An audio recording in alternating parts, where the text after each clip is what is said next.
E o assunto de hoje aqui no Acontece da Região é a tarifa de 50% que o Donald Trump anunciou recentemente sobre todos os produtos exportados do Brasil para os Estados Unidos.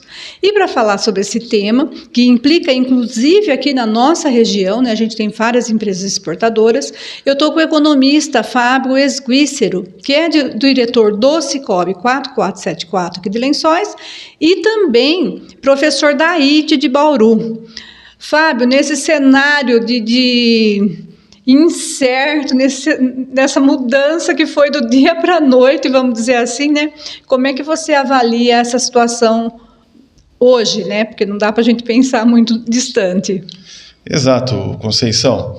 O momento é de muita indefinição e de muita incerteza, né? Porque o presidente americano, o governo americano, ele vem de forma sistemática aplicando essa política de tarifas em todos os países que os americanos fazem comércio.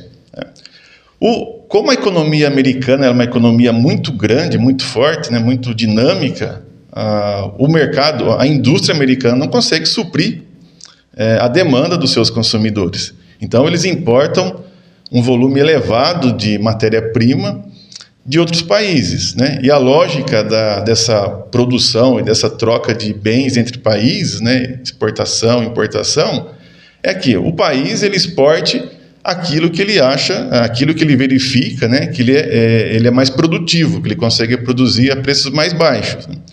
E o Brasil ele tem essa capacidade de produzir, né, principalmente no agronegócio, né, bons produtos com elevada produtividade e a preços mais acessíveis, né? Por isso que o mercado americano procura aqui no Brasil, a exemplo aqui das empresas da região nós temos de Lençóis Paulista, de Macatuba, né, de Pederneiras, empresas da área de produção de alimentos, principalmente, de energia. E os americanos, eles buscam essa qualidade e esse preço aqui no mercado brasileiro. E a nossa matéria-prima ela é importante para a indústria americana. Nesse momento, eu acho que a questão é aguardar mesmo se alguns setores específicos eles vão conseguir fazer negociações, vamos dizer assim, negociações unilaterais com seus compradores lá no mercado americano, tentando de alguma forma flexibilizar essas tarifas. Bom, gente, aqui em Bauru, né, que a gente tem o Porto Seco, a gente teve um boom de exportações no ano passado. Só para os Estados Unidos foram mais ou menos 700 milhões de dólares, né, segundo dados aí do governo federal. Nesse primeiro comecinho aqui de ano, a gente já exportou também mais de 800 milhões. E são muitos os produtos, né? A gente tem a carne, que é JBS Friboi lá de Lins, porque a Frigol ainda não exporta para os Estados Unidos. A gente tem açúcar e etanol, que a Zilor exporta via Copersucar, mas a gente tem a Cozana Barra, a gente tem outras empresas aí. Enfim, Macatuba a gente tem a Buckminster também, que exporta aí alguns produtos.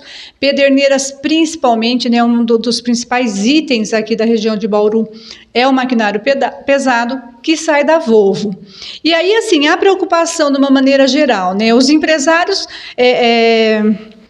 preocupados porque os contratos estão em vigor. Eu suponho que sejam contratos de longo prazo, que o empresário teve que fazer investimento, comprar equipamento e contratar gente para trabalhar, para poder entregar essas demandas. Como é que você avalia? Você acha que a gente tem que esperar mais um pouco ou já tem que ficar preocupado, tanto o empresariado quanto o empregado, aí, com uma desaceleração, desemprego, alguma coisa?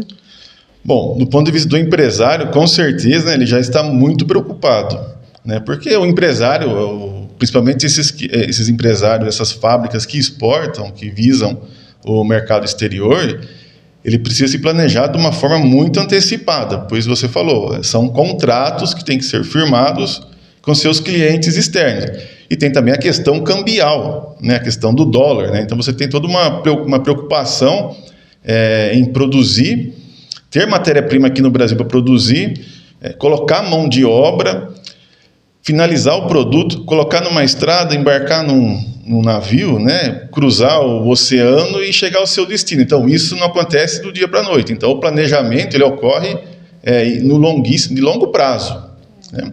A questão do emprego, quando as empresas conseguem produzir aqui e exportar, elas não dependem somente do mercado interno, né? Então, esse mercado externo, ele colabora para a alavancagem das empresas, para elas conseguirem mais negócios e mais faturamento.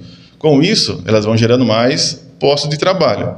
Então, o que é essa incerteza agora? É que pode haver um impacto na geração de emprego. Se o mercado externo, principalmente o americano, que é um mercado muito importante também para o Brasil e aqui para a nossa região, igual você comentou nos seus números, nos seus dados, né? Se esse mercado ele é reduzido, então, automaticamente, o empresário, se ele não conseguir encontrar outro mercado para escoar sua produção, ele acaba tendo que cortar postos de trabalho, né? Infelizmente. Mas o momento, na minha opinião, é de espera até o dia... Espera por definições, né, por mudanças até o dia 1º de agosto. Mesmo porque, né, Fábio, tanto o governo federal, que já montou um grupo lá, quanto o estado de São Paulo, que o estado de São Paulo vai ser o estado mais afetado, né, que é o que mais produz, já estão nessa negociação tentando reverter, porque pelo que eu andei lendo também ontem, hoje, inclusive, empresas americanas que compram os nossos produtos, né, café, laranja, o Brasil é o maior exportador, como é que eles vão abastecer o mercado? Então, assim, está tudo muito incerto, né? Exato. O consumidor americano, lógico, nós estamos aqui no Brasil pensando em nós, aqui no nosso dia a dia, mas o consumidor americano, ele também sai prejudicado, porque lá na ponta, ele vai pagar uma matéria-prima, o empresário americano, uma matéria-prima mais caro, né, por conta da taxação, e automaticamente ele repassa o preço para o consumidor final. Isso gera inflação lá. Se você gera inflação num mercado americano, numa economia americana, você tem uma distorção de juros, de dólar, né, que acaba impactando o restante do mundo também. Então, isso tem que ser levado em consideração também como um reflexo aí no médio e no longo prazo. Olha só quanta coisa que envolve, né, Fábio? Exatamente. Um exemplo simples, né? Se o Brasil reduz suas exportações, você tem uma entrada menor de dólares aqui no Brasil depois, porque essas empresas recebem, né, em dólares, né? Se você tem menos dólar aqui no mercado interno, o que acontece com o preço da moeda? Né? O real se desvaloriza, né? O que acontece? Aqueles produtos que nós importamos ainda, né, para produzir os nossos bens aqui, eles ficam mais caros, né? Você tem mais inflação. E na outra ponta também a gente vai ter alguns produtos que no curto prazo podem baratear, né? Qual que seria a lógica, né? Se você tem uma redução das exportações e esses produtos, por exemplo, a carne, né? Se essa carne fica dentro do mercado interno, você tem uma oferta maior de produto, a tendência seria uma redução de preços, né? Isso falando em oferta e demanda. É lógico, isso depende muito agora da programação dessas empresas que transformam os produtos, né, e que vendem, uma reprogramação da sua produção. Olha só, gente, esse assunto é muito complexo. Eu já falei com várias pessoas, falei com o Ciesp, estou falando com o Fábio e tem outras entrevistas aí que no decorrer da semana a gente vai estar trabalhando. Muito obrigado e obrigada, Fábio. Obrigado, Conceição. Obrigado a todos.